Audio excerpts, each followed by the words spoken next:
la intro, les voy contando qué es el Consejo de Ciencias Profesionales de Ciencias Informáticas, que, que lo rige la ley 13.016 en la provincia de Buenos Aires, y le da el marco y el encuadre al ejercicio de las profesiones en las ciencias informáticas.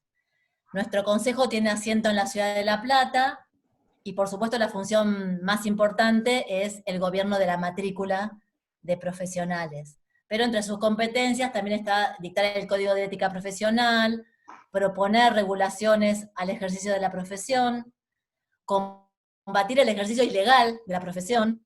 También, sobre eso también trabajamos mucho en la charla anterior sobre los delitos y todo el ejercicio ilegal de la profesión. Asistir a los profesionales en sus conocimientos culturales y específicos, y para eso hacemos estas charlas, también participamos en conferencias, organización de congresos, jornadas, para colaborar con ustedes y acompañarlos. Esta charla de hoy, que la llamamos práctica procesal y uso de la tecnología, tiene también, más allá de la charla en sí, como finalidad promover el curso virtual que vamos a dar de práctica procesal en septiembre, para ser perito informático. Más información al respecto van a encontrar en el sitio del Consejo, que es cepesiva.org.ar. Ahí tenemos toda la información de las charlas, la información de los cursos, como este que vamos a dictar de práctica procesal en septiembre, y virtual. Por supuesto, estamos en la modalidad virtual total.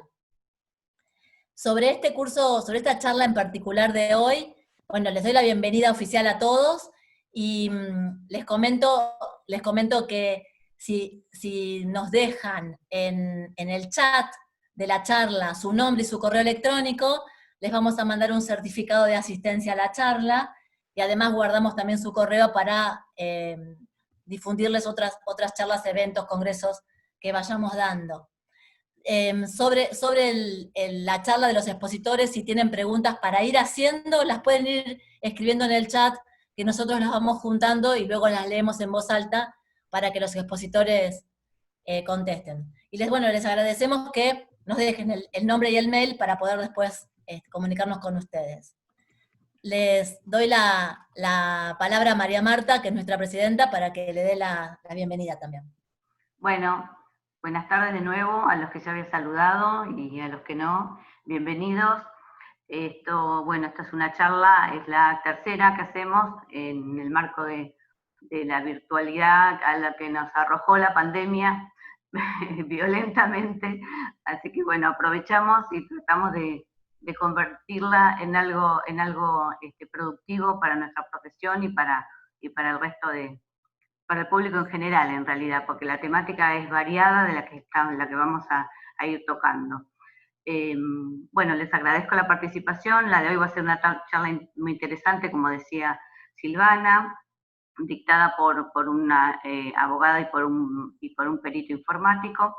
Después tenemos las próximas, se los paso así como un título nada más, después les vamos a ir haciendo llegar, si nos dejan, por eso la importancia de que nos dejen el mail, así les hacemos llegar a los que, porque por ahí se enteraron por un WhatsApp, entonces para hacerlo más formal, si nos dejan el mail y el nombre en el chat, nosotros después lo vamos a recolectar y les vamos a hacer llegar puntualmente cada uno de los encuentros. Pero los que tenemos ahora previstos son, para la semana que viene, es una charla de liderazgo que lo da la gente de PMI, de manejo de proyectos internacional, sobre liderazgo, se llama Hacia un liderazgo con la atención plena. Bueno, eso es el jueves, el 30, el jueves que viene.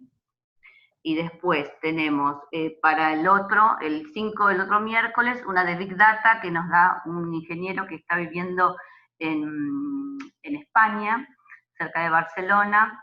Esa va a ser el 5 de agosto. Esas son las más seguras. Después tenemos en cartera una de blockchain, una de firma digital, una de fake news. Así que bueno, esas por diferentes profesionales vamos a ir tocando esa temática, son las que más, bueno, y tenemos otra de mujeres que también va a estar liderada por por Silvana y otras personas, otros profesionales de la informática. Esa va a ser, ayúdame, si era las mujeres de las TICs, algo así. Sí, algo así. Ok, bueno, vamos a listo. invitar a Ya pasé referentes. los anuncios, muchas gracias por estar, y bueno, nos vemos en la próxima. Sí, vamos a invitar referentes. Estamos tratando de cubrir todas las temáticas que ya se nos ocurren a nosotros y nos sugieren, y les agradecemos a ustedes también que si tienen intereses, nos lo escriban también en el chat, y vamos tomando para futuras charlas, para organizar futuras charlas. Esta charla va a ser grabada y la vamos a publicar en el sitio del Consejo, como las anteriores. Está siendo grabada, y la vamos a publicar, que ya nos estaban preguntando al respecto. Y sobre el curso de perito informático, si van a tener tiempo para inscribirse, el curso lo damos en septiembre y la inscripción creo que es en septiembre, así que no sé si van a llegar a tiempo para tomar curso, rendir el examen y anotarse este año, pero les podemos contestar también más precisamente más adelante. Le doy el paso al primer expositor, que va a ser Vanessa Temporetti. Vanessa va a exponer junto a Pablo Hernán, pero arranca Vanessa, es abogada, es mediadora, apoderada externa del fisco, también es asesora legislativa, es docente, autoridad en varios concursos universitarios y madre de Alejo. Te hago el pase, Vanessa. Así es. Ese es el Adelante. título más importante. Me imaginé, te lo dejé para el último, ¿viste? Sí, Para coronar. sí, es verdad, es verdad. Bueno, primero que nada, buenas tardes a todos, y quiero agradecer a las autoridades del Consejo Profesional de Ciencias Informáticas de la provincia, en nombre de María Marta, su directora, a todas las autoridades, por haberme convocado para esta actividad. Para arrancar, quiero contarles, primero que nada, los lineamientos generales en el que fue pensada esta actividad, para que se entienda hacia dónde vamos y qué intentamos. Y digo intentamos porque es imposible ver todo el derecho procesal o la práctica del derecho procesal acabadamente con el tiempo con el que contamos. Por eso, en virtud del tiempo, que es nuestro principal limitante, orienté esta charla, que intenta hacer eso, nada más que una charla, en lineamientos generales del derecho procesal. Y está destinado a quienes sean avesados en alguna materia, que no sea justamente el derecho, y que le interese o esté interesado en rendir un examen ante el Poder Judicial para acceder al listado de peritos del que hablabas hace un rato. Es decir, pretendemos con estos minutos que se tenga una idea acabada de lo que es la rama del derecho y cómo funciona transversalmente este derecho procesal en todas las materias, tanto derecho subjetivo como en todas las materias, en todos los procesos que tiene la provincia y la nación. Luego de que yo termine, como estaba anunciando hace rato, mi compañero expositor va a dar precisamente las prácticas o unos casos específicos de cómo fue que llevó adelante las pericias. Además, está decir que esto no es una clase ni mucho menos, y lo que intentamos es compartir unos lineamientos y unos conceptos básicos para quien no se ha encontrado nunca jamás frente a un proceso judicial, en cualquier materia pueda entender. Hecha esta aclaración, ahora podemos arrancar. Lo primero que tenemos que entender para avanzar qué es el derecho procesal, y sin pretender que sea una clase meramente explicativa del mismo, me tomé el atrevimiento de citar unas definiciones de derecho procesal, ahí en la primer filmina, que no sé si se está viendo todavía.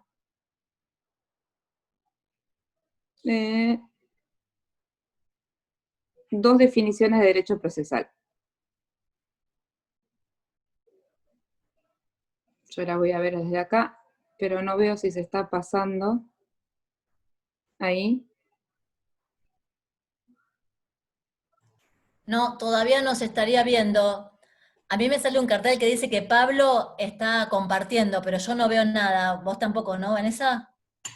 Yo sí, pero porque lo tengo acá en mi máquina, lo estoy viendo de ¿Vos manera estás compartiendo? pero no, lo está compartiendo Pablo. Pero yo el mío, aparte de la conversación, lo tengo en la máquina atrás. Claro, vos ves el tuyo personal, pero la gente claro, no estaría viendo, Pablo. Gaby, en todo caso lo desmuteás a Pablo para Sí, ver qué está pasando y si sí. no comparte otro del material. En todo caso comparte Vanessa, si no. Pablo, Está mudo Pablo todavía. ahí. Ahí A estamos, ver, ¿están viendo ahí? probamos de nuevo. No, no vemos nada. A mí se me ve solamente una que dice, ha iniciado la función de compartir las pantallas, pero no veo que esté compartiéndose. No se estaría viendo. Lo estoy compartiendo, lo estoy viendo.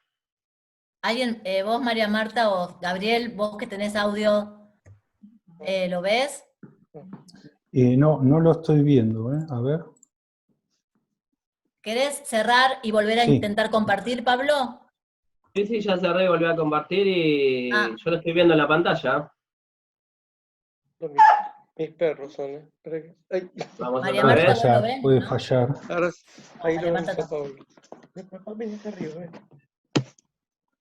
Ahí están compartiendo, ¿están viendo? Yo lo estoy viendo en la No, pantalla. no. Todavía no. No, Mi perro. Pablo, En todo pasame. caso, si les parece, por ahí que comparta Vanessa, o no sé si vos tenés la presentación, Gabriel. Ven acá, Pablo. Sí, ahí los tiene Gabriel. En un minuto lo comparte Gabriel. Ok.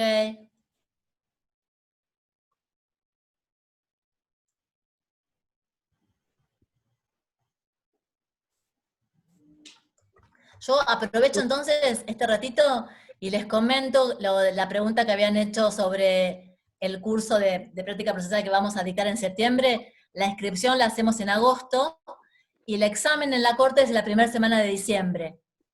Así que el que tome el curso ahora en septiembre va a poder rendir el examen la primera semana de diciembre y obviamente se va a inscribir el año entrante. Aprobado el curso, ¿no? Que eso me había quedado pendiente de que habían preguntado justito un ratito antes. ¿estamos? No. Pablo, pasámelo porque no lo tengo el PowerPoint de Vanessa. Te mandé un WhatsApp, fíjate el WhatsApp, Pablo. Yo quiero decirles que nosotros hicimos una prueba y esto andaba, ¿eh? Es verdad, doy fe. Puede fallar, es decir, esto funcionaba de maravilla, era un relojito. Ayer funcionó bien y hace un rato también. Bueno, ya va a funcionar, puede- Vanessa, ya va a funcionar. Un minuto, Matemos puede- un un minuto pasar, y puede sale. Un minuto y sale. Te tenemos querés. toda la confianza. Si querés, Vanessa, comentar Puedo. algunas cosas más del enfoque de la charla. Por eso, voy avanzando un poquito más. Dale. Lo que decía es que esta actividad está pensada, no pretende de ninguna manera ser una clase de derecho procesal ni magistral, ni mucho menos, sino lo que pretende es que quien no haya tenido, como decía hace un rato, que no haya tenido nunca un enfoque, nunca se haya cruzado desde algún aspecto con en un proceso judicial, sea como parte, sea habiendo participado como tercero, dando un testimonio, participando como una prueba testimonial, puede enterarse de qué es esto. Hay definiciones del derecho procesal, y el derecho procesal viene separándose de lo que es el derecho sustantivo. Fue largo el debate y arduo para poder entender que el derecho procesal tenía independencia del derecho sustantivo al que, ahí estamos, ahí se ve, del derecho sustantivo del que se trate, ¿no? Bueno, vamos a la plaquita siguiente, la que dice derecho procesal. Si podemos avanzar una.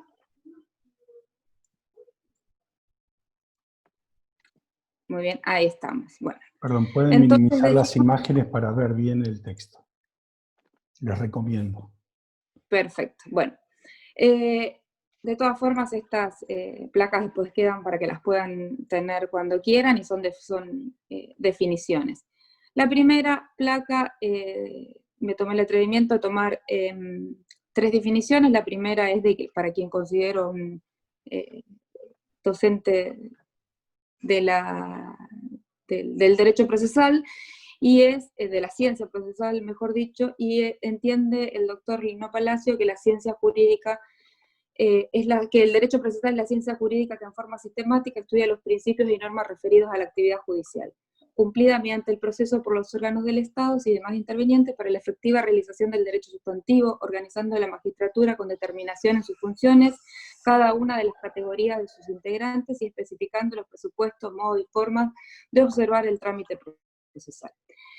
Luego Clary Olmedo en otra definición nos brinda otra definición que dice que el derecho procesal es la ciencia que estudia un conjunto sistemático de principios y de normas referentes a la actividad judicial que mediante un proceso cumplen los órganos predispuestos por el Estado y demás intervenientes para la efectiva realización del derecho sustantivo. Y la última definición que tomé es la del doctor Gossaini, que es docente de la UBA, y dice que es un conjunto de normas y principios jurídicos que regulan tanto al proceso jurisdiccional como a la integración y competencia de los órganos del Estado. Siguiente placa. ¿Qué queremos decir con todo esto? Porque son definiciones bastante largas y complejas,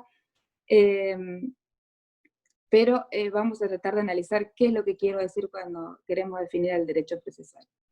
Básicamente es un conjunto de normas que, valga la redundancia, normalizan o regulan el proceso judicial, ya sea el desarrollo, los requisitos o los efectos que el proceso tienen en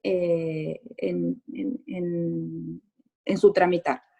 Cuando el fin de las partes, les escribe ahí abajo, cuando las partes tienen la intención de resolver un litigio que se les presenta, cómo se va a llevar adelante esa resolución, es donde interviene y donde organiza toda esta relación jurídica de las partes el derecho procesal. Digo, para tratar de llevarlo a palabras un poco más simples y del devenir diario, lo que quiero decir es que cuando nosotros recurrimos a la justicia, vamos a suponer en materia civil, yo siempre pongo el mismo ejemplo porque como uno se acostumbra a ir dando los mismos ejemplos, entonces los usas de manera reiterada. Entonces, digo, supongamos que dos personas, que luego van a ser las partes del proceso judicial, no se ponen de acuerdo sobre la propiedad de un bien mueble, cualquier bien mueble, vamos a suponer una silla.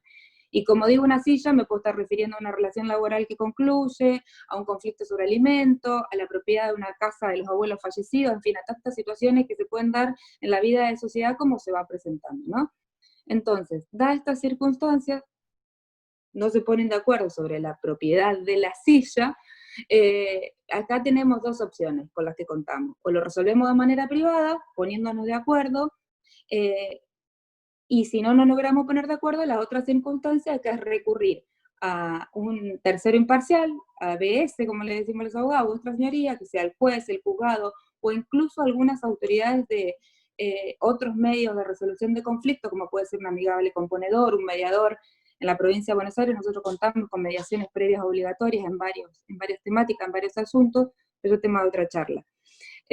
Lo que quiero decir es que nosotros llevamos a este tercero imparcial para que pueda dilucidar a quién pertenece la silla, porque el otro camino sería que nos agarremos de los pelos y vemos quién a través de la fuerza tiene la posibilidad de quedarse con el bien mueble que está en disputa. Dado que estamos en un Estado de Derecho, el Estado es el que tiene el derecho y la obligación de administrar la justicia. Y nosotros, que no hemos podido ponernos de acuerdo de a quién le pertenece el derecho, cómo corresponde la aplicación de ese derecho para el derecho, nos sometemos para que este tercero imparcial, con garantías constitucionales, porque así debe ser, pueda resolver el conflicto. Entendiendo además que una vez que nos sometemos a la jurisdicción de este tercero imparcial, yo ya no puedo decir, bueno, listo, la sentencia no me gusta y hasta acá llego, hasta acá me quedo, no voy a respetar lo que dice o a tener en cuenta lo que dice la sentencia judicial porque no es de mi agrado la resolución. Una vez que nosotros nos sometemos a la jurisdicción de resolución de conflictos, la resolución es obligatoria luego de acatarse, ¿entiende? Esto no quiere decir, por si hay algún abogado escuchándome, que no se pueda a lo largo de todo el proceso las partes arribar a un acuerdo. Las partes pueden arribar a un acuerdo en cualquier momento del proceso, incluso después de la sentencia. Y el juez poder aceptarla, salvo que hubiera se hubiera vulnerado algún tipo de derecho en este acuerdo. Pero en realidad todas las partes las partes pueden llegar a un acuerdo cuando quisieran. En todo este proceso las partes van a intentar probar lo que a cada uno le competa. Por ejemplo, el que dice que es bien de este bien mueble va a decir que lo tiene porque le corresponde, porque al tratarse de un bien mueble y tiene la posesión, entonces tiene una presunción de que la propiedad es de él. El otro va a intentar probar a través de los medios de prueba que en realidad le corresponde porque lo adquirió y tiene la factura de pago, o porque en realidad entre las partes había existido un contrato de locación de uso, entonces el contrato se extinguió y tiene que volver. En fin, cada una de las partes va a probar, va a aportar sus presupuestos, sus hipótesis, y luego va a probar lo que crea necesario para poder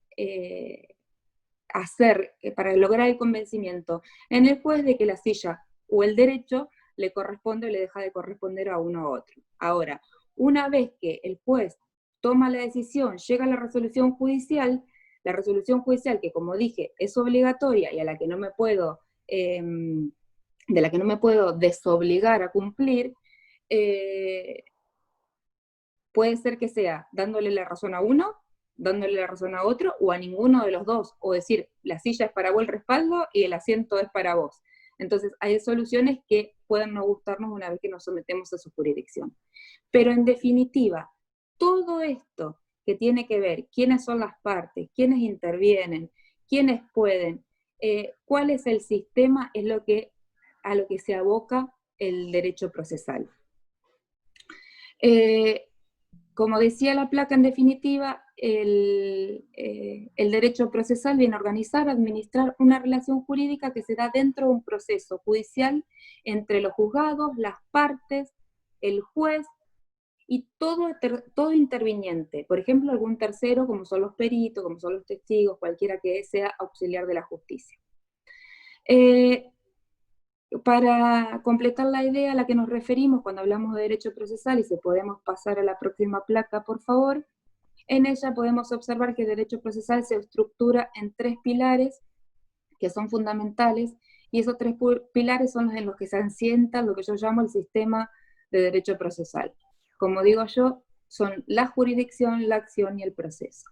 Vamos a arrancar por el primero, haciendo la salvedad de que solo daré definiciones para poder más tarde, en una filmina más adelante, ver el proceso propiamente dicho. Ahora solamente intentar dar detalles de qué se trata cada uno de estos pilares. Bueno, como dije, la acción se refiere al derecho que tiene el sujeto de solicitar la tutela jurídica ante el Estado. Es decir, todos tenemos acción, pero no todos estamos habilitados para hacerlo, para ejercerlo. Por ejemplo, cuando una madre representa a un hijo en un proceso judicial, la acción es del hijo, pero la representación la está llevando adelante la madre. Pero para entender más acabada esta definición de acción, debe ir acompañada de otro concepto que puse abajo, y es el de legitimación. Muchas veces confundido, muchas veces difícil de separar la acción de la legitimación, pero la legitimación se da cuando se comprende, cuando se logra comprender la diferenciación, queda absolutamente clara. Y la legitimación es la condición necesaria para ejercer la acción. De manera sencilla, para poder explicarlo de una manera más sencilla, por más que, voy a dar un ejemplo, por más que a mí me parezca injusta la situación de que mi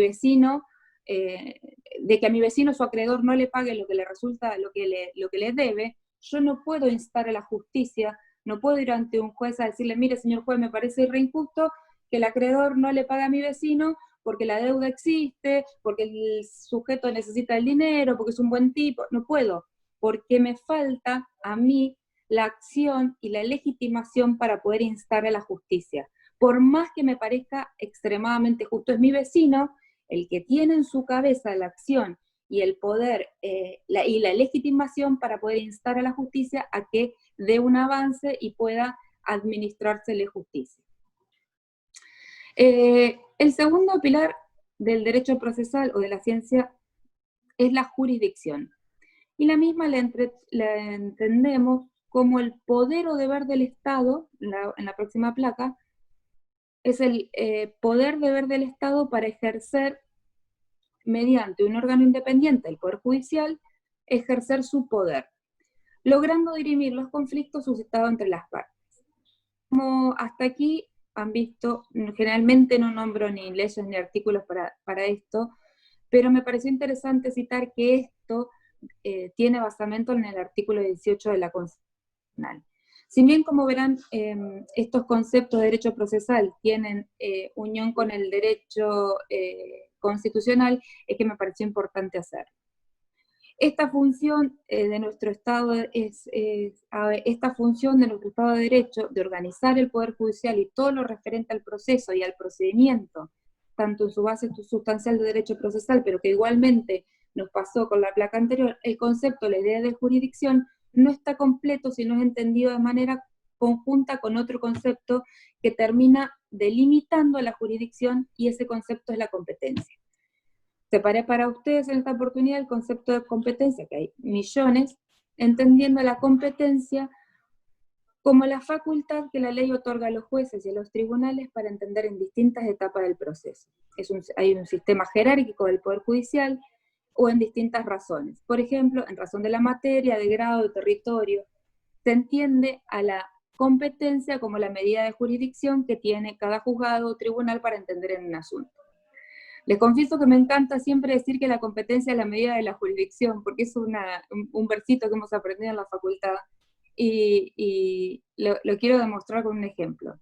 La jurisdicción provincial, por ejemplo, abarca toda la administración de justicia del derecho. Por ejemplo, vamos a hablar del derecho laboral, que hace que tengamos tanto tribunales laborales en los departamentos judiciales de la provincia.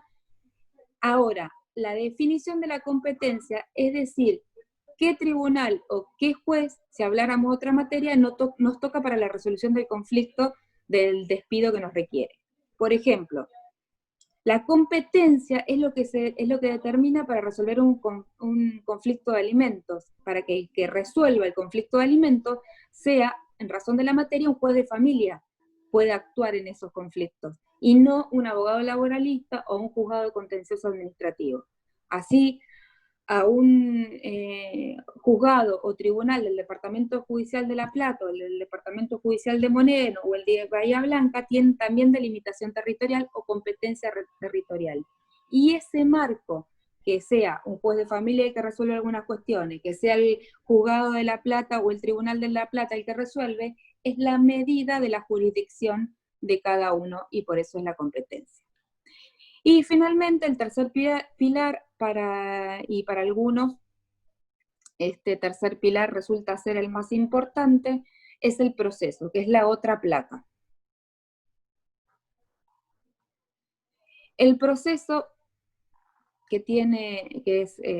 se basa toda la teoría del derecho procesal en el proceso, tiene muchísimos matices, y hay que diferenciar el proceso del procedimiento, lo que daría tema no para una charla, sino para varios minutos, varias horas de charla.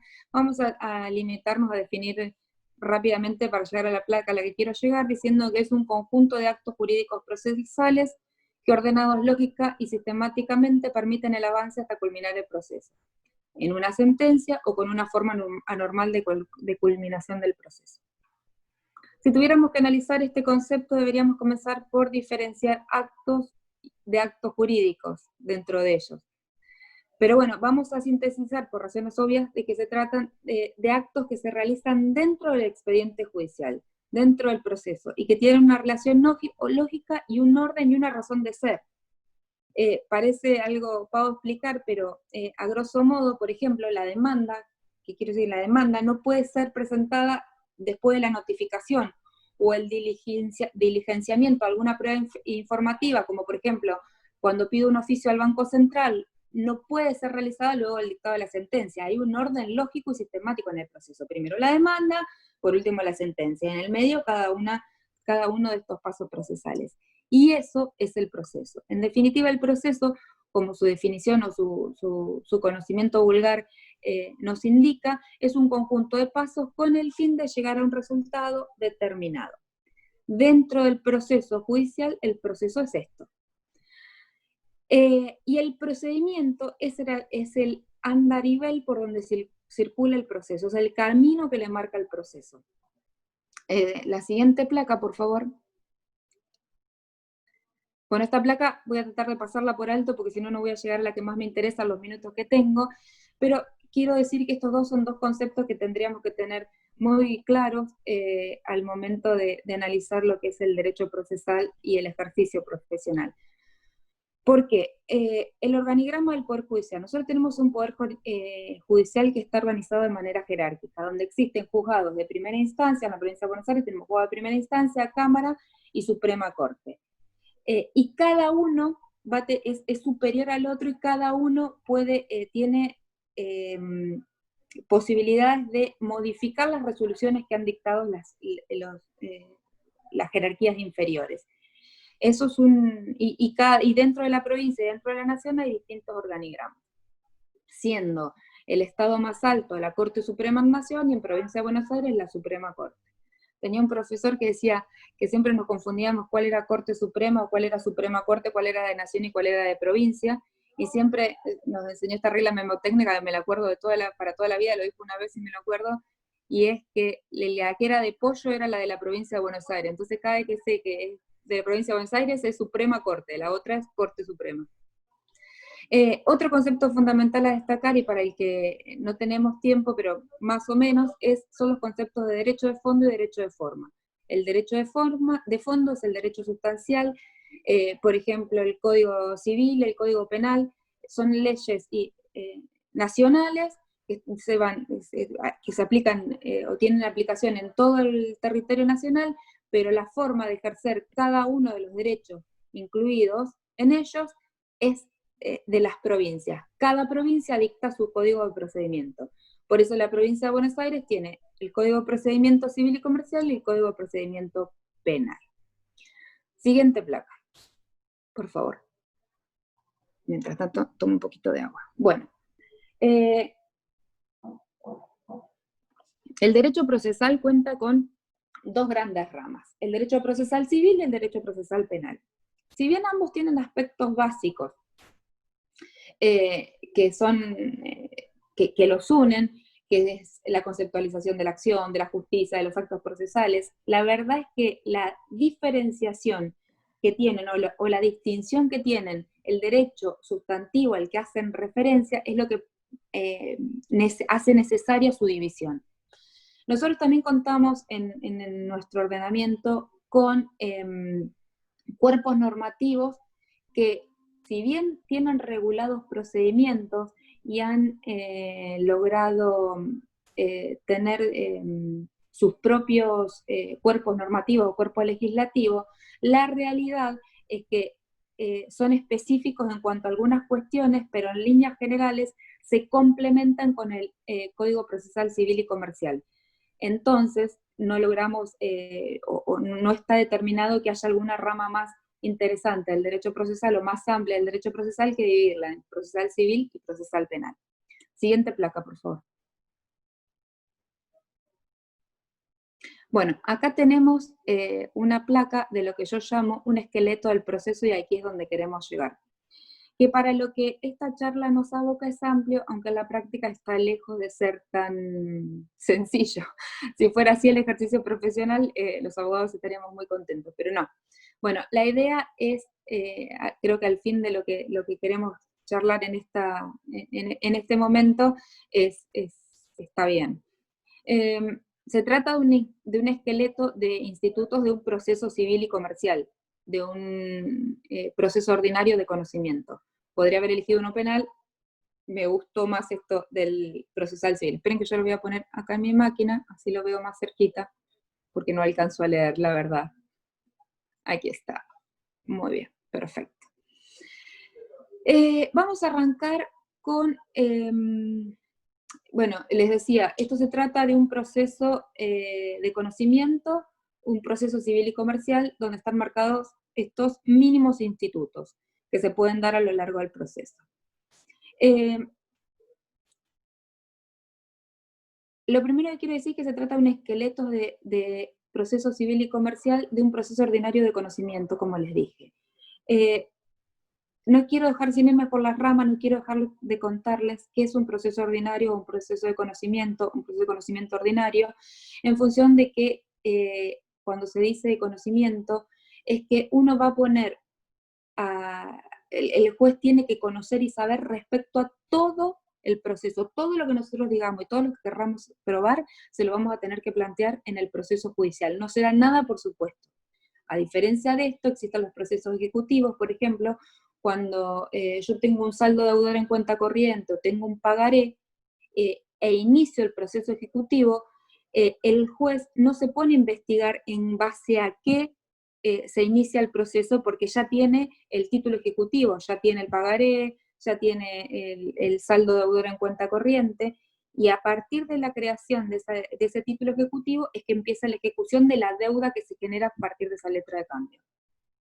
Si yo quiero, y llevo una sentencia, el juez va a decir si hay que pagarlo, si no hay que pagarlo, quién es el responsable, quién está obligado al pago o no, o si la letra de cambio no fue válida y no prosperó el juicio, que también es una sentencia. Entonces, una vez que yo quiero discutir la causa por la que se generó este título ejecutivo, tendré que hacer un juicio posterior ordinario de conocimiento para ver cómo se formó. Pero en los juicios ejecutivos, a diferencia de un juicio ordinario, se parte de conocimientos ya preexistentes, de cosas que ya están fijadas, a diferencia del ordinario. Esto, la aclaración es este pequeño paréntesis es para que para poder explicarles la diferencia entre uno u otro tipo de proceso. Todo el proceso se inicia con la demanda. Si bien hay actos preparatorios previos, pueden haber instancias previas que no inician con la demanda, pero en líneas generales el inicio de todo proceso judicial comienza con la demanda. Y como habíamos hablado hace un rato, ¿quién puede iniciar la demanda? ¿Quién es parte? ¿Quién tiene la legitimación activa de actuar? ¿Se acuerdan cuando hablábamos de la silla o de mi vecino? No puedo ser yo, sino que tiene que ser mi vecino. El actor, por eso el que tiene la acción, y en la demanda va a incluir cuál es su pretensión. Por ejemplo, que le dé la propiedad de la silla o la pretensión que quisiera. Los daños que pretende cubrir, etc. ¿Cuáles son lo que pretende a través de la presentación de la demanda? Es necesario que en el momento oportuno de la demanda, como hay momentos procesales oportunos en todas las cuestiones, el momento procesal oportuno es donde se describen los hechos. Todo lo que hubiera pasado y que hace a la cuestión de lo que estoy intentando en la pretensión, se va a describir en este momento oportuno. Y además se van a ofrecer las pruebas con las que voy a intentar probar los hechos que acabé de decir.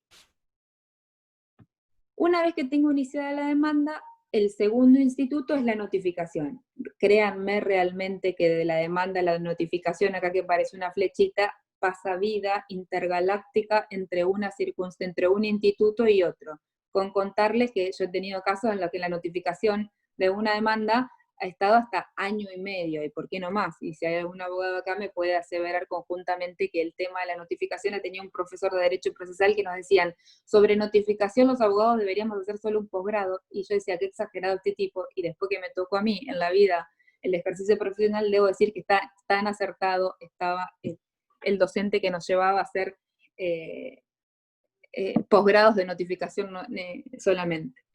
Bueno, en la notificación muchas cosas a tener en cuenta son, bueno, primero, las notificaciones y los domicilios. Hay distintos tipos de domicilio real, domicilio legal, domicilio procesal, cada uno tiene sus efectos y hay distintos tipos de notificaciones, hay distintos plazos. Lo importante es cumplir con los plazos de las notificaciones y los domicilios donde están.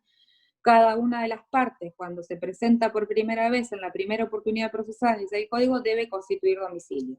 Hoy además esos domicilios se constituyen de manera electrónica. Nosotros, la provincia de Buenos Aires, trabaja con constitución de domicilios electrónicos. Es una mosca lo que pasó.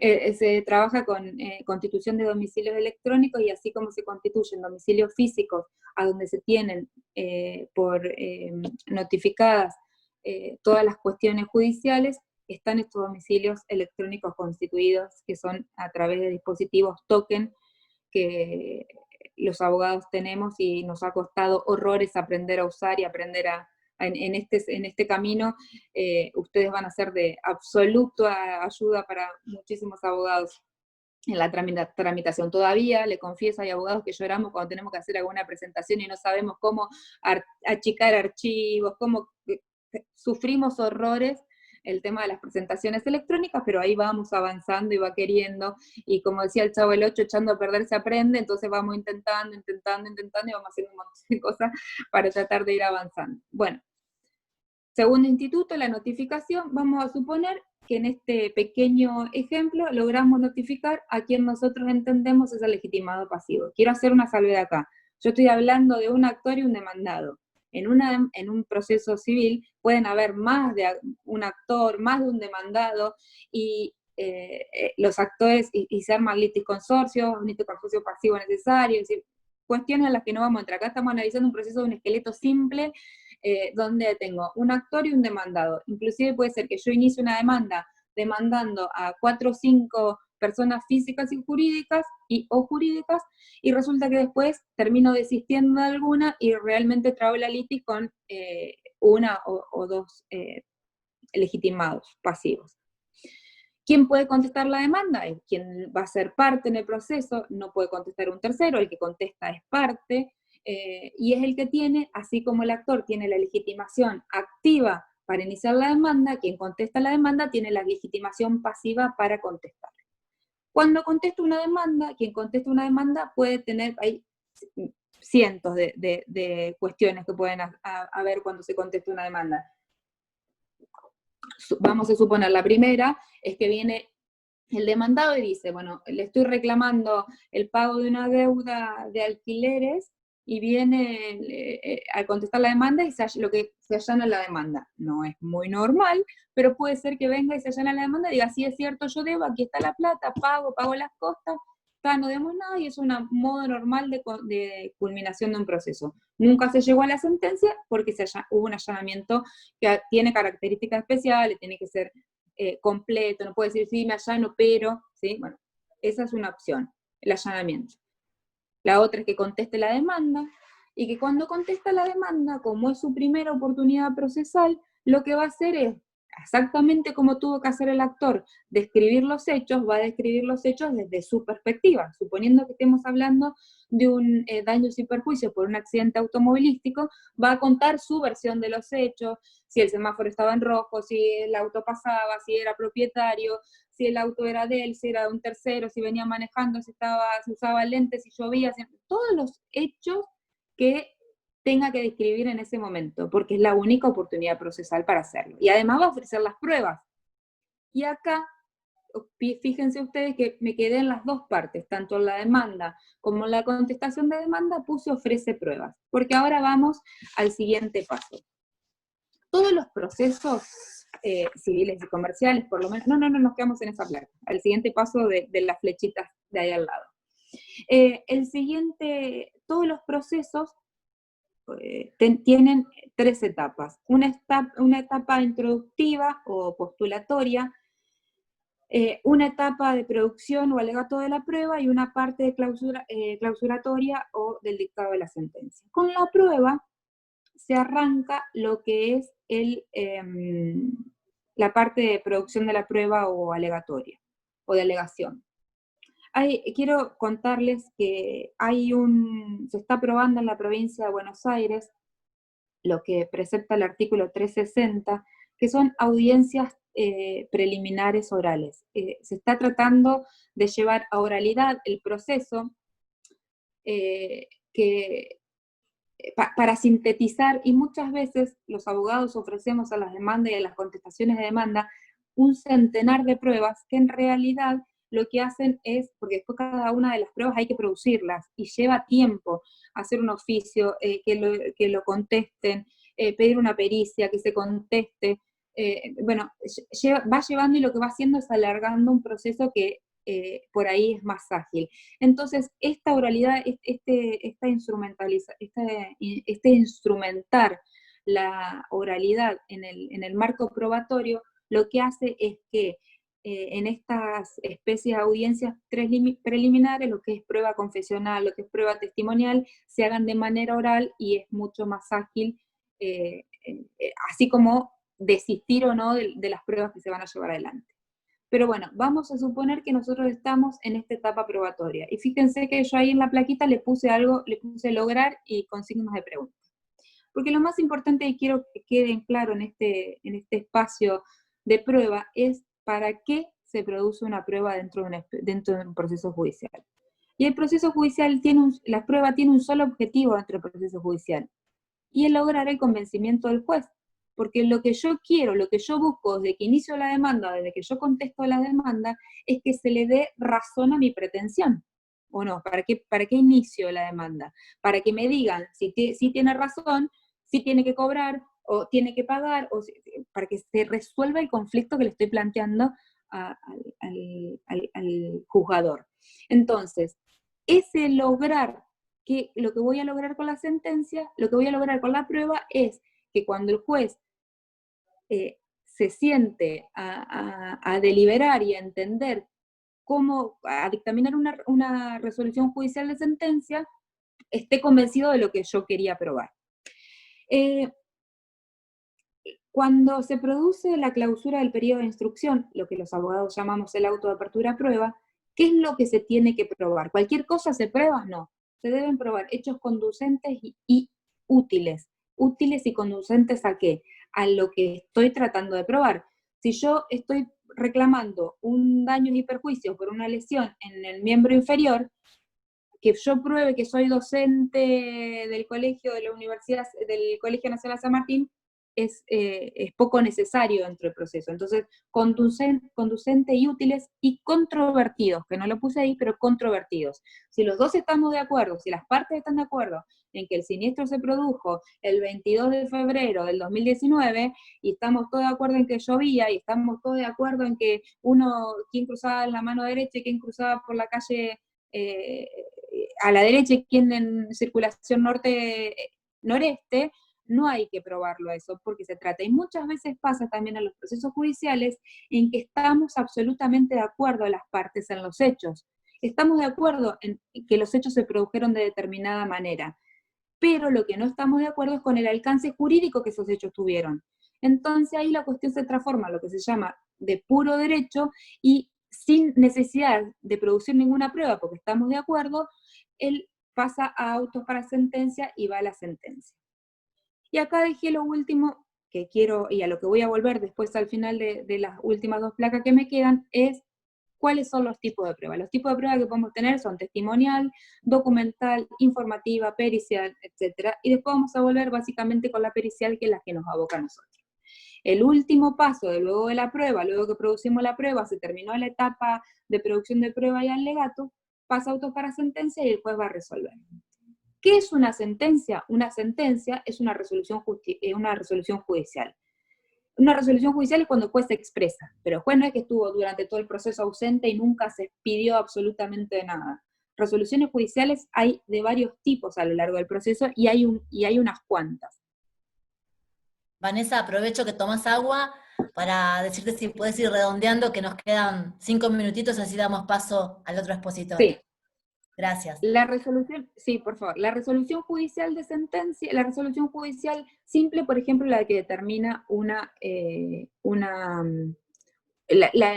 establecimiento de una audiencia. Esa resolución judicial es una sentencia simple, una resolución judicial simple. La sentencia es la que pone fin al litigio, que debe estar fundada y debe resolver las cuestiones que se le plantean.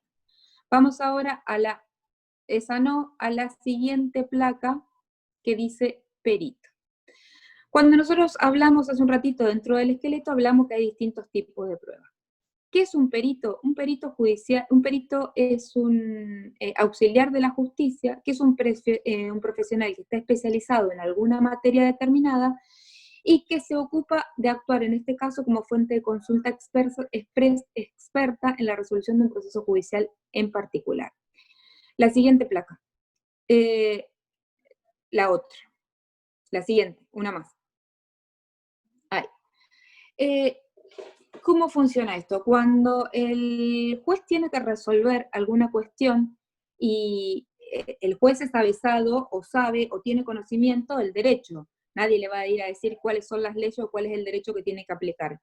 pero, por ejemplo, se puede valer de peritos contables, de peritos informáticos, de peritos médicos, de peritos psicológicos, para lograr obtener la resolución del conflicto que se le plantea. Y las partes aseverar o no como prueba, qué es lo que hacemos cuando solicitamos una prueba pericial. El aporte que hacen los peritos les ayuda al juez a apreciar las distintas circunstancias, porque él no carece del conocimiento de una arte informática, de una arte médica, entonces los peritos lo van a ayudar. ¿Cómo realizan el trabajo de los peritos? A través de puntos de pericias. Se le plantean a cada perito los puntos de pericia sobre los que tiene que expedirse, y sobre ellos se expide, emitiendo un dictamen sobre lo que le fue consultado. Ahora, este informe no es vinculante y el juez puede apartarse, aunque cuando se aparta del informe que da el perito, el informe que da el perito lo debe hacer de manera fundada. Este informe que los peritos brindan al juez para que pueda tomar parte o confirmar o poder después emitir una sentencia, una resolución judicial, puede ser impugnada. Las partes pueden impugnar las pericias con las que no estén de acuerdo. ¿Cómo hace una persona que sabe una materia para ser perito? Bueno, debe cumplir con lo establecido en la acordada 2728, y es que además deben estar inscritos en los colegios profesionales, debe haber aprobado el curso para actuar como perito y debe inscribirse en los listados que llevan para el efecto los colegios departamentales. Creo que ahí está. La última es gracias. Espero que se haya entendido. Sí, Vanessa, muy clara, y te están felicitando en el chat también. Están agradeciéndote y felicitándote la clara explicación.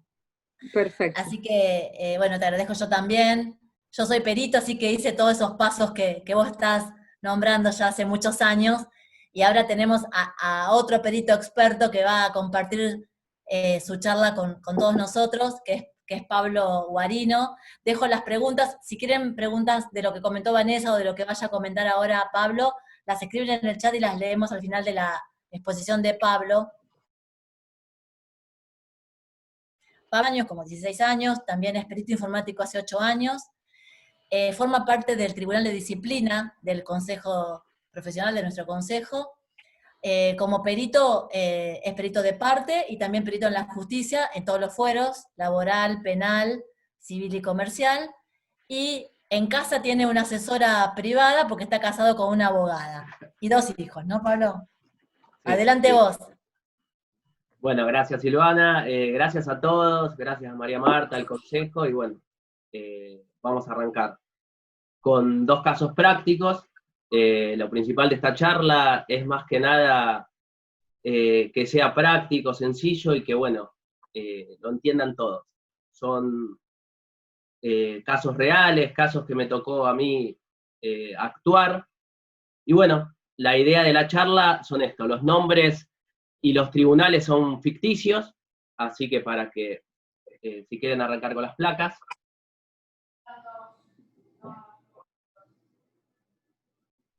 Gabriel, cuando quieras. Como dije, bueno, Sí, ahí voy. Gabriel ahí pone. Son 2 casos reales.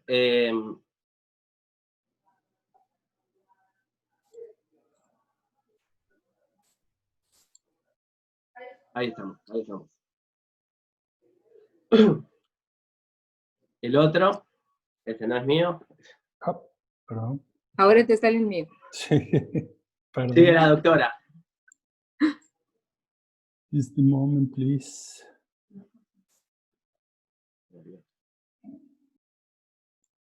¿Querés probar? Sí, a ver, espera. Ya está. Ahí, dale, dale. Dame un segundo. Ahí vamos a ver la carátula del expediente. Como dije, los nombres los inventamos, los juzgados también. Siempre, obviamente, para resguardar los nombres y las identidades de las personas.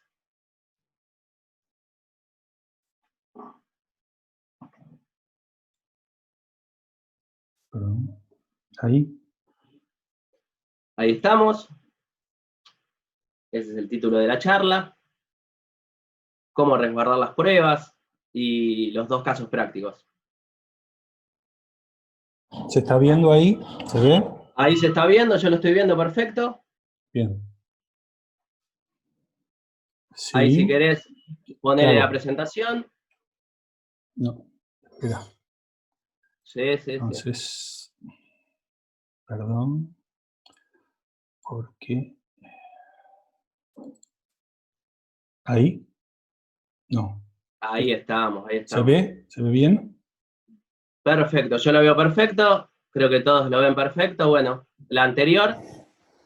Pasamos esa placa. Y bueno, ahí está la carátula. Sánchez Julia con patio de comida. Le pusimos, como dijimos, un nombre ficticio. Acá Julia fue despedida del patio de comida, como si fuera una simple trabajadora en relación de dependencia, pero bueno, antes del caso que vamos a tratar es que no era una simple trabajadora, sino que era socia del proyecto. Por eso les voy a comentar cómo se fue desarrollando la pericia. Así que si querés pasar al siguiente. Bueno, esos son los puntos que solicitó en la demanda por la parte actora: verificar impresiones de email que muestran relación comercial, verificar existencia de intercambio entre los email de las partes, entre los correos X del patio de comida, por parte de la demanda, y de Julia por parte de la actora. ¿tá? Verificar asuntos de email. En el caso de lo que me pidieron asuntos que se llamaban rendiciones de caja, depósitos, entre otros, digamos. Eso fue, ellos lo que hicieron, después voy a mostrar cómo resguardaron las pruebas, pero lo que yo tenía que hacer es verificar que existan esos emails. Seguimos con la siguiente.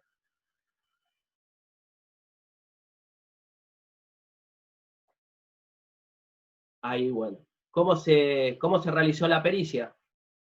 Bueno, la pericia se realizó, se coordinó con las partes, lugar y fecha, notificando a las partes, nos reunimos en la misma, la actora abrió su correo, fuimos verificando la veracidad de los mails que estaban impresos y el intercambio de los mismos. La siguiente placa. Una cosa importante, que yo siempre lo hago, no lo dice la justicia, pero yo siempre lo hago, es en el caso de los email, que quieran resguardar la prueba, digamos, o sea, y que la persona esté presa o no pueda ir a la audiencia, yo lo que pido y solicito de puño y letra es el email, la clave y contraseña. Eso es para adjuntar después a la pericia. Eso es importantísimo. Porque, ¿por qué? O sea, nosotros por ahí abrimos el email y nos pasan todo en la causa y después pasa que no dijeron o que le hackearon el email o lo que sea. Entonces siempre la demandada nos tiene que hacer, la demandada, la actora, una de las partes que pide la pericia, tiene que hacer una autorización de puño y letra de que nosotros podemos acceder a su email. La anterior, creo. La anterior placa, Gabriel. Ah, está bien, seguí a la siguiente. La anterior. Ahí está, resguardo de las pruebas, lo que yo le decía, resguardo de las pruebas. ¿Cómo hicieron ellos? Muy bien, o sea, lo hicieron entre el abogado y la actora, y Julia en este caso, lo que hicieron fueron buscando todas las pruebas que ellos tenían y capturando las pantallas de esos emails, los asuntos, todo perfectamente para ahí presentar la demanda, como explicó también la doctora. ¿Seguimos? ¿Cómo se captura las pantallas? Todos piensan por ahí con, no sé, control C, no. Tenemos que copiar la pantalla con print screen. ¿Por qué? Porque copiamos la pantalla en general, copiamos toda la pantalla en general. Entonces, después cuando nosotros vamos a hacer la pericia y abrimos el email como expliqué, va a ser más fácil encontrar ese email con la fecha y hora exacta de lo que se está buscando, los asuntos y todo. Por eso es importante capturar la pantalla con print screen. Pasamos a la siguiente. Luego que lo capturamos, lo podemos copiar en el viejo y conocido Paint, lo podemos copiar en la siguiente pantalla, en el Word. O sea, lo podemos copiar en cualquier editor de imágenes o de texto. Yo cito el Word o cito el Paint porque están en todas las computadoras. Entonces, con eso, digamos, por eso arranqué la charla que va a ser para cualquier persona, ya sea un perito, un abogado, un juez, una persona común, una madre, un padre. Eso es importantísimo que sepamos, o sea, resguardar las pruebas, y que lo podemos hacer cualquiera, para que después actúe la justicia. Seguimos al próximo. Anterior.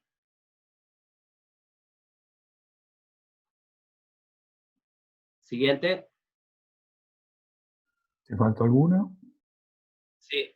Bueno, no importa, ahí les comento, antes que esa, volví a la anterior, les comento, bueno, que gracias a esta investigación se determinó que, bueno, que Julia realmente los MEI existían, los MEI esos del intercambio existían, los asuntos existían, o sea, todo lo que el abogado y Julia presentó en la causa existía realmente.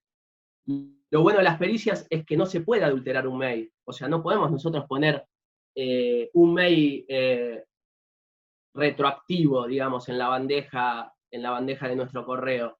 Entonces, eso es apasionante, que bueno, la informática es casi matemática pura, 1 más 1, entonces es apasionante contra otro. Nosotros siempre lo que hacemos es un informe técnico esto, entonces no acusamos, yo siempre lo mismo, o sea, yo cuando me llama alguno es un informe técnico, o sea, totalmente, para que después el juez, el abogado, bueno, interprete.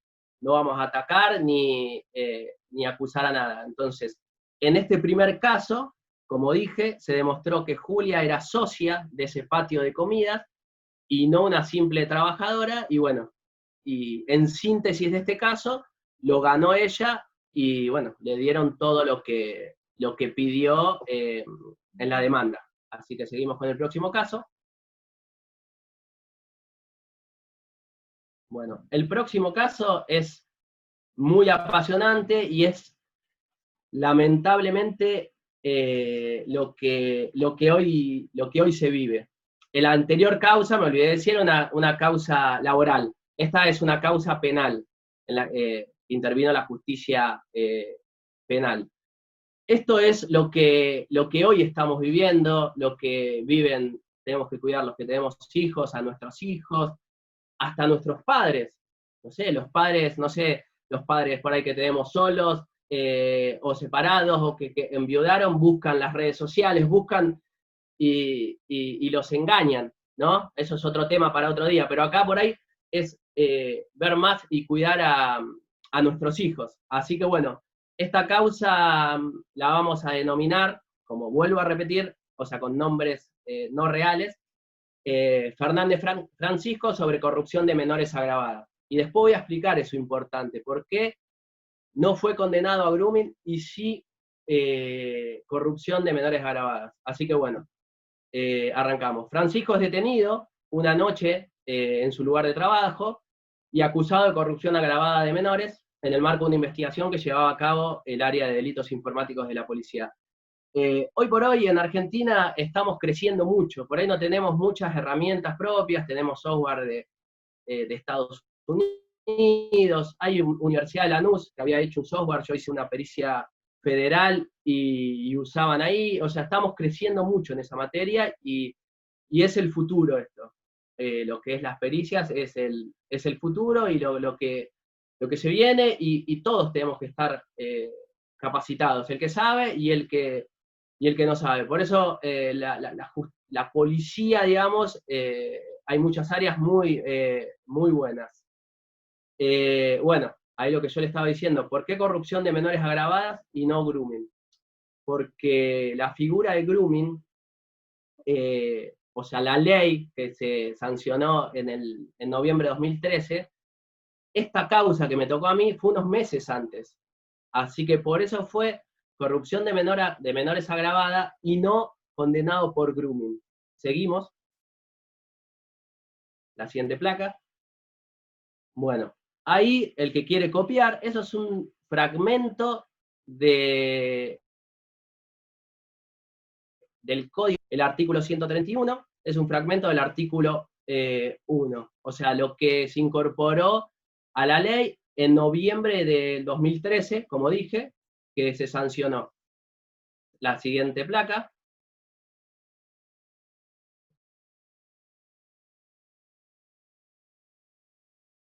Bueno, detenido Francisco, bueno, como dije, luego de una investigación larga de la policía y de una red, etcétera, etcétera, Francisco se detectó que Francisco desde su vivienda, donde tenía desde su domicilio, mediante su IP, era titular de la cuenta de internet, o sea, la cuenta de internet, supongamos Movistar, Fibertel, o la que sea el servicio que tengan, era él el titular de ese servicio, estaba en su domicilio propio, y mediante la IP, que también eso es más técnico, después veremos en otras charlas o en los cursos cómo sacar la IP del encabezado de los emails, enviaba correos desde una cuenta falsa.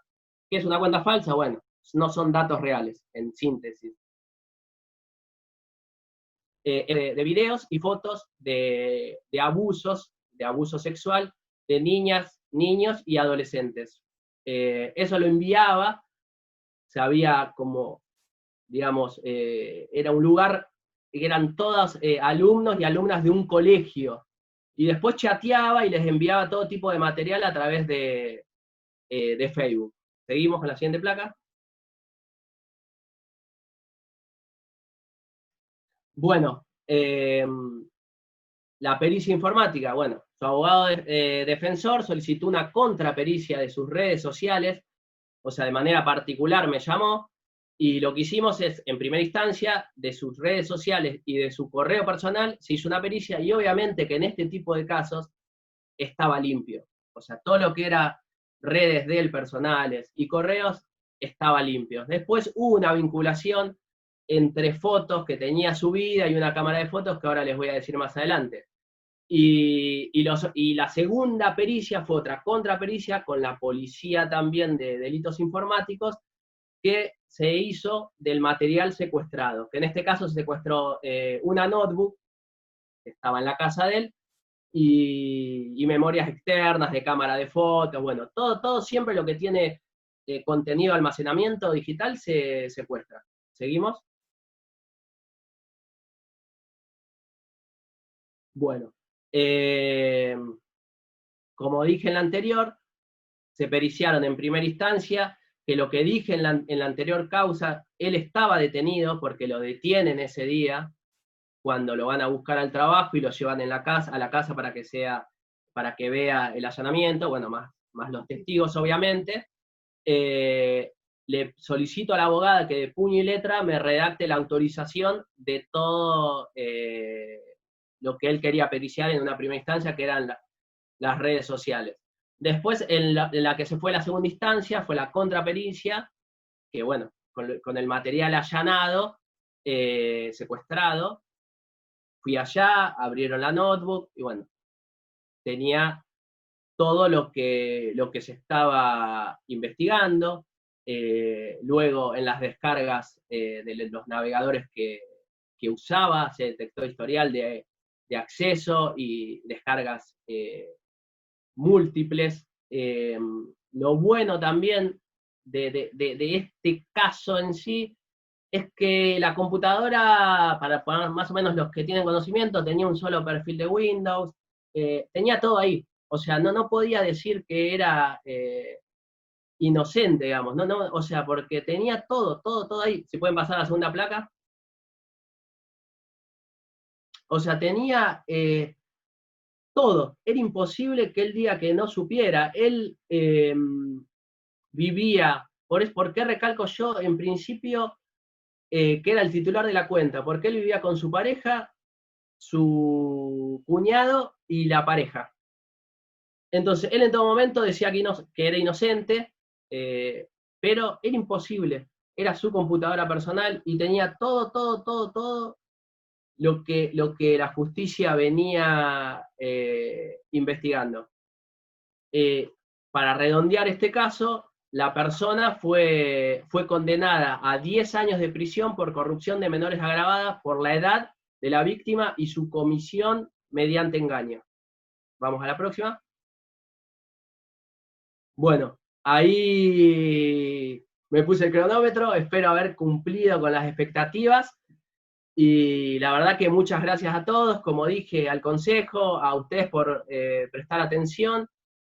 Espero que hayan sido los dos casos prácticos y que les sirvan, y que, como repito, cuidemos a nuestros seres queridos en todas estas cosas, que nosotros mismos podemos resguardar las pruebas, que podemos capturar pantallas de celulares, que nosotros mismos podemos ser peritos por más que no seamos. Y después les voy a recomendar para todos una serie que ahora está en la plataforma Amazon Prime, que se llama La Jauría, que trata de estos temas y bueno, cómo cuidar por ahí a nuestros hijos, qué es lo que nosotros por ahí tenemos que hacer. Nosotros como peritos tenemos que tratar de educar a nuestros amigos, familiares, cuando envían una foto al teléfono. O sea, entonces, si miran esa serie y después tenemos otra charla, me cuentan. Bueno, muchísimas gracias y le paso a Silvana y estamos abiertos a las preguntas. Bueno, Pablo, muchas gracias, muchas gracias. Fuiste perfecto en los tiempos y recuperaste el que hicimos y Vanessa, que también se tuvo que apurar. Bueno, tenemos algunas preguntas. Cuando Vanessa estaba exponiendo, nos preguntaron por la acordada, la acordada que autoriza a los peritos, ¿no? Nos preguntan si también autoriza a los contadores a periciar sistemas informáticos. Yo recuerdo, pues yo soy perito hace, no sé, más de 16 años, que en aquella época los contadores hacían las pericias informáticas porque estaban habilitados. Ahora no sé si eso cambió, no sé si vos tenés esa info. Gabriel, fíjate que Vanessa está muteada. No sé si vos tenés esa info, pero nos preguntaban ahora si la tenés y la podés compartir, si es que la acordada 2728 que autoriza a los contadores sigue vigente eso, de que los contadores pueden periciar sistemas informáticos, porque obviamente los informáticos, ¿qué decimos? Que se demora porque se tienen que excusar después, porque no son expertos. Sí, Vanessa. ¿Estoy habilitada yo? Sí, señora. Ah, muy bien, Adelante. perfecto. En realidad hay algo que pasa en el derecho y es que la realidad va más rápido que la legislación, en todo sentido. Siempre, salvo cuestiones demasiado innovadoras, el derecho va por detrás de lo que va pasando en las cosas. Ustedes piensen que la acordada es del año 96. Una acordada es una resolución, es una normativa que emite la Corte de cómo va a funcionar. Es una ley, pero que tiene restringido su aplicación al ámbito de del Poder Judicial de la Provincia de Buenos Aires. Entonces, esta acordada es del año 96. Piensen ustedes que estaba habilitada el funcionamiento de esto porque la tecnología fue avanzando a pasos agigantados en los últimos 20 años. Pensemos, si nosotros hace 10 años atrás pensamos que hubiéramos estado, chicos, hace un año y medio no pensábamos que íbamos a estar teniendo jornadas de esta naturaleza con Zoom. Yo aprendí a usar Zoom, casi me desespero en los últimos 3 meses para poder ponerle sonido, sacarle, todavía no sabemos cómo compartir. Entonces, la tecnología ha avanzado tanto que en realidad las presentaciones que tenían que hacer los contadores en cuanto a informes no estaban sistematizadas. Hoy los contadores se manejan con deducción de ganancia, con medio informático porque los sistemas están informatizados. Entonces, al emitir los puntos de pericia, necesariamente tienen que hablar de sistemas informáticos. Ahora, lo que habría que hacer es pensar en pericias multidisciplinarias, y para esto los peritos informáticos son esenciales, ¿sí? Porque en todo lo que sea transversal, que es lo que digo yo, la pericia informática es transversal hoy en día a un montón de materias, ¿se entiende? Entonces, ahí es donde funciona. De todas formas, ya hay resoluciones judiciales donde entienden que los contadores carecen de incumbencias informáticas para prestar puntos de pericia, y en ese caso los puntos de pericia deberían ser aclarados por peritos informáticos. Ahí nos aclara la misma gente que el código 254, que Gustavo nos dice que es perito, que nos pide rever, si podemos colaborar para rever el código 254, que es el que aparentemente que siguen habilitados los contadores para anotarse en estas las materias informáticas, ¿no? Silvana. Sí. Quiero aclarar ahí una pregunta ahí que leí, que decía si la captura de pantalla sirve como pruebas. No. Y ahora te iba a pasar Eso, todas esas, bueno. Pablo, también para que... No, porque me están pasando ahí también de varios lados y no, por sí sola no, es para que presenten a la justicia y después ya, si quieren resguardar la prueba y que sirva como prueba, tiene que ser mediante un escribano, con un acta notarial. Sí, en realidad ¿no? hay Bueno, varias yo no preguntas, soy... Pablo, tenemos varias preguntas relacionadas a los cómo, ¿no? Cómo verificar la verificación del mail, si ese método es válido, cómo se resguarda el mail, si se revisa el encabezado, porque entonces para revisar el encabezado de un mail no te alcanza la captura de la pantalla, sino tenés que guardar la info para poder... No. Obviamente que... Dale vos. O sea, la captura de la pantalla es para hacernos más fácil a nosotros buscar el mail, cuál es cierto, ¿no? Y que no se pierdan el tiempo, y si lo hacen a un escribano más, o sea, una persona común no va a saber acceder al mail, por ahí es para otra charla, pero o sea, en el mail, el código fuente, de dónde fue enviado, el IP, etcétera, etcétera, un montón de cosas que nos sirve a nosotros para que los abogados digan mediante una nota, al servicio que sea, ya sea Telecentro, el que sea, de dónde es esa antena, la IP, bueno, y así detectar, y eso es lo que por ahí hace la policía de investigaciones. ¿Sabés lo que tenemos que hacer a lo mejor? Esta charla era general, pero quizás una más técnica, para al más informático, al más técnico, orientado al más técnico, que con herramientas de captura de mail, de cómo se prueba. También tenemos otra pregunta de cómo se puede verificar un mensaje de WhatsApp. O sea, las preguntas están orientadas son al cómo, que a lo mejor da para otra charla como vos comentabas, Sí, ¿no? lamentablemente, yo voy respondiendo general, ¿no? O sea, lamentablemente, no hay manera de seguir el hilo. Te digo, porque me ha pasado varios casos y eso tenés que investigar con la herramienta, que la herramienta no existe, es ver el hilo, cómo ese mail, cómo ese WhatsApp, de dónde salió, y ver para atrás, pero, o sea, si vos pedís a WhatsApp, a Facebook, a Microsoft, solamente en el caso de una muerte, por ahí ha pasado que han pedido, en el caso que comenté anterior, han pedido, y como no llegó una violación, estamos hablando del 2013, como no llegó una violación, no le pasaron nada, ningún dato real, entonces es muy difícil, nosotros dependemos de otra legislación y herramientas de otros países, digamos. Entonces, utilizamos la intuición y esto va a los años de experiencia. Uno cuando recién arranca es muy difícil. Vos date una idea, yo hago pericias para Microsoft y hoy por hoy utilizamos una planilla y vamos con la lapicera y anotamos los ID, los seriales de todos los productos Microsoft en una planilla. Y si vos me ha tocado periciar empresas grandes, 130 máquinas, y no tenés un software, porque no te permiten meter un software ahí a la PC, digamos, porque tienen miedo que le robes información. Entonces es manual, y hay muchas cosas que van a seguir siendo manual. Entonces, las herramientas son diversas y uno con la experiencia va aprendiendo. Vamos a armar una charla de herramientas para verificaciones, las que conocemos, las que nos pueden aportar. Mirá, ahí Ricardo Canal nos dice, para celulares uso DR Phone, tengo licencia. Bueno, él tira una idea, claro. Todo lo que vamos periciando, más allá de la constatación que comentás vos, porque a mí también me han tocado un montón de verificar si el WhatsApp de este celular le llegó a aquel otro, o si al mail de esta computadora llegó a aquella, o de este Claro, usuario claro. llegó a Una cosa que voy a aclarar ahí es el tema ahí digamos, ahí que dijo que usaba para levantar los teléfonos.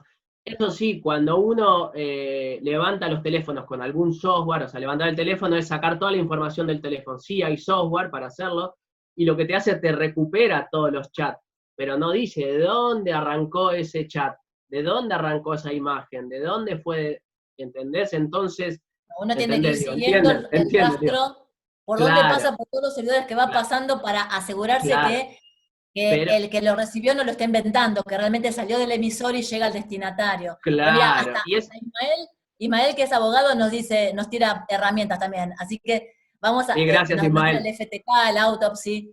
Me parece que está piola armar una charla específica sí, de las herramientas que conocemos y los métodos de detección y los métodos para poder probar que un correo salió de un emisor y llegó a un destinatario, qué es lo que podemos, hasta dónde podemos llegar, lo mismo que un sí, WhatsApp, lo mismo que un diálogo en Facebook, que últimamente yo tuve cantidad de pericias que quieren probar eso, porque es donde prueban que hubo una relación laboral, a lo mejor porque había diálogos que una parte desconoce que la otra la tuvo, así que claro, podemos eso es lo bueno. por ese lado. Sí, por ejemplo, sintetizamos eso, así no nos vamos por las ramas, pero lo de WhatsApp, como decía, las herramientas esas te generan un informe, y que hoy por hoy, si te agarran el celular infragante y no haces otras cosas, que después lo charlaremos en otras charlas, te pueden recuperar todo. O sea, el que borra un WhatsApp se puede recuperar fácilmente con esas herramientas. Pero bueno, hay otras cosas para hacer que, bueno, lo charlaremos en Un otras cosas, punto, pero Sí, con esas incluso herramientas se puede. vamos por eso, un punto, vamos por más por el un tema de punto. los cómo con las herramientas. Y me Sí, vuelvo un sí. poquito al diálogo anterior que teníamos con Vanessa. También nos pide la gente que, además de revisar, si podemos revisar desde nuestro rol como consejo, o desde donde podamos, más allá de la acordada, y si los contadores tienen incumbencia en temas informáticos, las incumbencias en general nos están, leo un poco en los chats, de revisar las incumbencias en cuanto a las La pericias. defensa de las incumbencias que le corresponden a los colegios, netamente, es claro que los abogados estamos todo el tiempo peleando incumbencias, los informáticos me imagino que también, y la profesión de ustedes es, como dije hace un rato, transversal a casi todas las profesiones ya, porque la medicina usa de tecnología, el derecho usa de tecnología, el contador público usa de tecnología. Pero quería llegar a algo, un comentario. Muchas veces los abogados, en la intención de poder abaratar costos que después le tenemos que traspasar al cliente, que necesitamos para poder avanzar, que son las pericias, muchas veces usamos las capturas de pantalla, no como una prueba informativa, pero nos conformamos con que sea, aunque sea un indicio, para que el juez tenga, y no termina siendo una pericia, termina siendo una prueba que, como no tiene una pericia informática, o como no tiene una certificación por un escribano, terminan siendo aportes o dichos de indicios para el juez, pero no una prueba acabada. Eso es lo que quería aclarar, que termina siendo la práctica, y muchas veces tiene que ver con no contar con la tecnología suficiente, o con no contar con el conocimiento necesario de qué se puede hacer. Los abogados no sabemos cómo podemos contar con alguna de las herramientas informáticas para la pericia. Mira, acá Juan Lozano nos aporta que dice, los contadores tienen incumbencia sobre pericias de análisis de sistemas de información, pero no sobre sistemas computarizados ni sobre sistemas informáticos. Es como que estamos empezando a separar. Lo que pasa que, bueno, hay que ver después del abogado cuál tema pide y quién lo toma. Pero bueno, tenemos que trabajar sobre esto. Me aportan también que el Consejo ya hizo una presentación hacia la Corte para resolver estas situaciones, así que estamos todos trabajando por defender nuestra profesión, y no solamente por defender nuestra profesión, sino también por colaborar con los procesos, porque no tiene ningún sentido que salga designado o desinsaculado, ¿no? ¿Qué tal, Vanessa? ¡Ja! Un contador, cuando en realidad se tiene que excusar y perdemos tiempo y plata todos, ¿no? Claro. Me la aprendí, esas palabras feas que usan ustedes. Difíciles. Bueno, gente, me parece, no sé si María Marta querés cerrar el ciclo, la charla de hoy. Antes, bueno, genial que estás muteada porque mientras te desmutean, aprovecho para hacerle una pregunta más a Pablo que hablaron, yo ya lo había leído un par de veces, hablan de las cadenas de custodia. No hablamos nada, hablamos muy poquito de la cadena de custodia. Si querés comentar algo al respecto antes de que María Marta cierre. Yo voy a comentar, digamos, casos míos, experiencias. Siempre voy a comentar en cualquier charla que hagamos, o sea, yo no soy profesor, nada, voy a comentar a modo criollo, vamos a decir, para que todos entiendan, eso es lo que me gusta de las charlas, es experiencias mías. Por ahí me equivoco, por ahí no, pero no he tenido buenas experiencias en allanamientos, secuestros, o sea, porque siempre si no va un perito a hacer lo que digamos la contrapericia, verificar que realmente cuando abran la caja esté ese contenido, se meten cualquier cosa, o sea, no intencionalmente, porque es un lío, es todo un lío, entonces, por ahí a alguno le va a caer mal, pero es la realidad, o sea, yo cuando he ido con la orden de allanamiento, por ahí hay alguna cosa, uy, no, para esto no, y si hacen 2 órdenes de conjuntos, es un lío, la caja por ahí no está con la faja correspondiente, entonces, por eso digo, yo siempre voy a hablar experiencias propias, por ahí la policía obviamente tiene que desarmar, por ahí se lleva la computadora y desarma la computadora en el lugar, y bueno, es medio, o sea, no está en ese sentido como halagué a la policía, digamos, en el sentido de que estamos creciendo en un montón de cosas, en ese sentido falta porque es complicado, porque se corta la cadena de custodia. Me quedo con, ya para ir dando cierre al día de hoy, las 3 últimas preguntas del chat sobre los códigos 253, 254, luego el 310, lo que nos comenta Rubén sobre la Suprema Corte y las incumbencias de los títulos, y otra vez Gustavo sobre el mismo tema. Nosotros todo el chat lo exportamos ahora, nos lo guardamos, y no solamente lo tomamos para tener los correos electrónicos de ustedes para poder remitirles los certificados, sino que repasamos todas las preguntas y las que nos van quedando ahí, que a lo mejor ahora solamente las conversamos y no estamos dando ninguna solución, sino juntando la misma preocupación que ya tenemos, vemos qué acciones podemos tomar desde el Consejo, bueno, nada, para poder ir encaminando mejor nuestra profesión, la de los informáticos. Así que anotamos todo eso y les agradecemos muchísimo el aporte, todos los aportes. María Marta, ¿damos cierre? Yo les doy gracias a todos. Bueno, gracias a los expositores, gracias Vanessa. Gracias. Muchas gracias Pablo.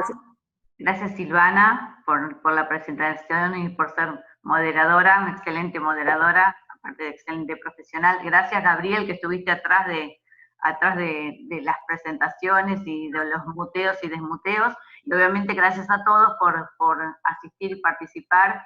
Y vuelvo a repetir, si quieren dejar el mail en este momento, en un minutito en el chat, guardamos la conversación de chat y de ahí extraemos para después enviarles información de las próximas charlas, ¿sí? Muchas gracias por la participación.